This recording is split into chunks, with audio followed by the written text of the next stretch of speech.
అందరికీ నమస్కారం. Welcome to news local. మండపేటలో స్త్రీ శక్తి పథకంపై మండపేట బస్టాండ్ వద్ద నిర్వహించిన సభకు నియోజకవర్గం నలుమూలల నుండి వేల సంఖ్యలో మహిళలు తరలివచ్చారు. స్త్రీలు పెద్ద ఎత్తున తరలి రావడంతో బస్టాండ్ ప్రాంతం కిక్కిరిసిపోయింది. దీంతో స్థలం సరిపోక మహిళలు సమీప ప్రాంతాల్లో సర్దుకోవాల్సి వచ్చింది.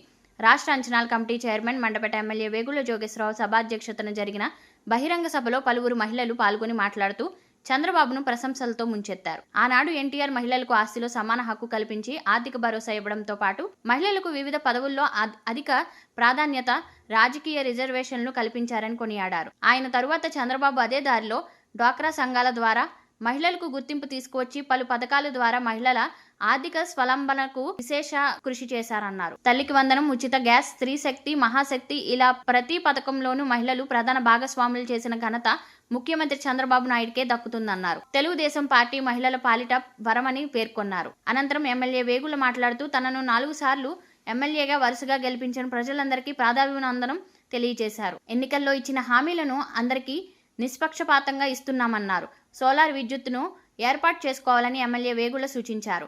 5 ఏళ్ల పాటు ప్రజలు నెల కట్టే విద్యుత్ బిల్లును బ్యాంకులకు కడితే ఆ తరువాత 20 ఏళ్ల పాటు విద్యుత్ బిల్లును కట్టాల్సిన పని లేదన్నారు. గతంలో మండపేట నియోజకవర్గాన్ని రాజమహేంద్రవరం జిల్లా కేంద్రంగా ఉన్న తూర్పుగోదావరిలో కలపాలని కోరిన గత పాలకులు పట్టించుకోలేదని, అయితే ప్రజల కల నెరవేర్చే బాధ్యత ప్రస్తుత ప్రభుత్వంలో తనదని పేర్కొన్నారు. ఈ కార్యక్రమంలో రాష్ట్ర నీటిపారుదల శాఖ అభివృద్ధి సంస్థ చైర్మన్ వేగుల లీలాకృష్ణ, మండపేట మున్సిపల్ మాజీ చైర్మన్ చుండూరు శ్రీవరప్రకాష్, జిల్లా గ్రంథాలయ సంస్థ మాజీ చైర్మన్ నల్లమిల్లి వీర్రెడ్డి, పట్టణ అధ్యక్షులు మత్స నాగబాబు, అధిక సంఖ్యలో మహిళలు పాల్గొన్నారు. ఎన్టీఆర్ పెన్షన్ అతి ముఖ్యమైనది. మొట్టమొదటిగా మనకి ఇచ్చింది ఏంటంటే పెన్షన్ ఇచ్చారు. మనకి నెగ్గగానే మనకు ప్రామిస్ చేసింది ఆయన పెన్షన్. తర్వాత తల్లికి వందనం, మనకి ముఖ్యంగా మళ్ళీ మన సూపర్ హిట్ బస్సు, ఉచిత బస్సు, ఇవన్నీ మనకు అనేక మంది ప్రజలకు కలిగజేశారండి. మనం సద్వినియోగం చేసుకోవాలి. ఎవరు ఏ విధంగా కూడా ఇది వృధాగా చేసుకోవద్దు. ఇది వరకు ప్రభుత్వం ఇంట్లో ఒక బిడ్డ ఉంటే వాళ్ళకే వేసేదండి. ఇప్పుడు ఇంట్లో ఎంతమంది పిల్లలు ఉన్నా అంతమంది పిల్లలకి తల్లికి వందనం అనే విధంగా వాళ్ళకి పిల్లలందరూ కూడా చదువుకోవాలి, మంచి వృద్ధిలోకి రావాలనే విధంగా అంతమందికి కూడా తల్లికి వందనం చేయూతనిస్తుందండి. అలాగే సబ్సిడీ, గ్యాస్ సబ్సిడీ, అమ్మ మనం ఇది వరకు ఇంత పెట్టి కొనుక్కున్నాం, సిలిండర్ అంత పెట్టి కొనుక్కున్నాం, అందరికీ కూడా ఉచితంగా భోజనం సదుపాయాలు అందించారు. అలాంటి మన ప్రభుత్వానికి తర్వాత మనం రెండోది ఎంతమంది ఉంటే అంతమంది పిల్లలకి వేతనం ఒప్పుకున్నారు. గత ప్రభుత్వంలో అయితే తల్లికి ఒక తల్లికే ఒక బిడ్డ, ఇంట్లో ఎంతమంది బిడ్డలు ఉన్నా సరే తల్లికే ఇచ్చారు. కానీ ప్రతి దానికి నవరత్నాలని చెప్పి మాట తప్పారు. మాట తప్పిన ప్రభుత్వం ఉంది. మాట తప్పి మనం చెప్పడం అలాంటివి మనకి లేదు. కానీ ప్రతి దానికి కూడా అభివృద్ధిని చూసి ఓర్చుకోలేక అమరావతి ఉనిపోతుంది అంటున్నారు, బస్సులన్నీ పడిపోతున్నారు, ఆడవాళ్ళందరూ రద్దీగా ఉన్నారు. ఏమన్నా రద్దీగా ఉంటే ఇంకో బస్సు ఎక్కుతాం కదా, ఈ బస్సు కాకపోతే ఇంకో బస్సు ఎక్కుతాం. అందరూ కూడా ఉచితంగా ప్రయాణం చేస్తూ ఉన్నారు. వాళ్ళకి అక్కడ సాగట్లేదు. ఏసీ బస్సు కూడా ఫ్రీగా ఎక్కించాలి, మన ఇది సెమీ లగ్జరీ ఎక్కించాలి, కొన్నాటికి ఇచ్చారు. అంటే అది ఏం మాట్లాడుతున్నారో నాకు అర్థం అవ్వట్లేదు. మరి ఆయన పని చేయమందాం. ఆయన ఎక్కడికి వెళ్ళి హెలికాప్టర్ వెళ్ళేవాడు, విమానం మీద వెళ్ళేవాడు, చెట్లు కొట్టించేసేవాడు. ఇక్కడ దిగుతు పాపం, ఆ చెట్లు ఏం పాపం చేసినో తెలీదు. ఏ ఊరు వెళ్ళినా సీఎం హోదాలో చెట్లన్నీ కొట్టించేసేవాడు. పోయిన ఆయన తిరిగినట్టు విమానం మనం కూడా పంపుకుందాం. ఆ విమానం కూడా అందరికీ ఎక్కించే మనకు అభ్యంతరం లేదు.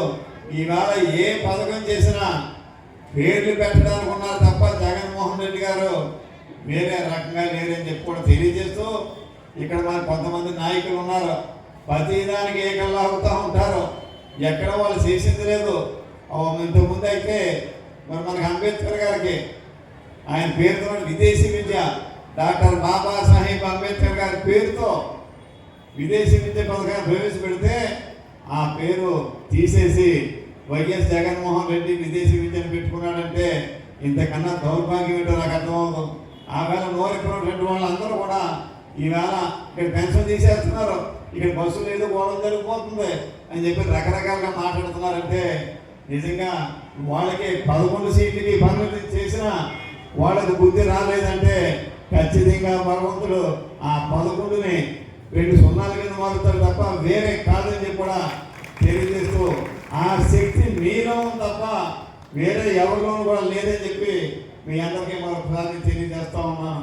కానీ మీలో చాలా మంది అనుకోవచ్చు, ఏంటో ఎన్ని చేసి నాకేంటి లాభం, ఆ మండపేటలో నాకేం వచ్చింది, నా చేతులు ఏం పడిందని ఆలోచిస్తాం. కరెక్ట్ కాదు. ఏం చేయాలంటే మనకు ఆదాయం పెరిగితేనే ఎన్నో సంక్షేమ కార్యక్రమాన్ని ఎక్కువ పెంచుకోవడానికి అవకాశం ఉంటుంది. ఈవేళ హైదరాబాద్ ఆ వేళ చంద్రబాబు గారు హైటెక్ సిటీగా మారుతూ ఉంటే రాజశేఖర రెడ్డి గారు అన్నాడు ఒక మాట, ఆ కంప్యూటర్ కూడెడితే మన కానీ ఆ వేళ ఇలా కంప్యూటర్లే హైదరాబాద్ వచ్చి ఆదాయమే తెలంగాణకి 180% ఆదాయం ఒక్క కంప్యూటర్ల మీద హైదరాబాద్ మీద వస్తుంది. ఈవేళ మన ఇంటిలో మన వీధిలో ఎంతమంది హైదరాబాద్ ఉద్యోగాలు చేస్తారో ఒకసారి మీరు ఆలోచించుకోండి. ఇవాళ హైదరాబాద్ ఎందుకు పెరిగింది? ఆ వేళ చంద్రబాబు వేసిన విత్తనం. అలాగే ఇవాళ మనకి అమరావతిని కూడా మనం పెంచుకుంటే అదే మనం పోషిస్తుంది. అందుకని చెప్పి అమరావతి డెవలప్ చేసిన పోలవరంతో మొత్తం ఎక్కడ మంచినీళ్ళ సమస్య కానీ మొత్తం అన్ని రాష్ట్రం అన్ని జిల్లాలు సస్యశ్యామలం చేయాలన్నా మనకి నీరు కావాలి, మనకి హైటెక్ అభివృద్ధి కావాలి. ఇవన్నీ ఆలోచించే ఈవేళ చంద్రబాబు గారు ముందుకు సాగుతూ ఉన్నారు. దానికి మీ అక్క చెల్లెమ్మలందరూ ఇచ్చే సహకారంతో మరింత ఉత్సాహవంతంగా శ్రీ నారా చంద్రబాబు నాయుడు గారు, శ్రీ పవన్ కళ్యాణ్ గారు, శ్రీ నారా లోకేష్ గారు మరింత ముందుకు సాగుతారని మీ ఆశీస్సులు, మీ యొక్క తోడ్పాటు ఎల్లకాలం కూటమి ప్రభుత్వం మీద, నా మీద మీ అందరి యొక్క అభిమానం ఉండాలని చెప్పి మనసారా కోరుకుంటూ అందరికీ నమస్కారాలు.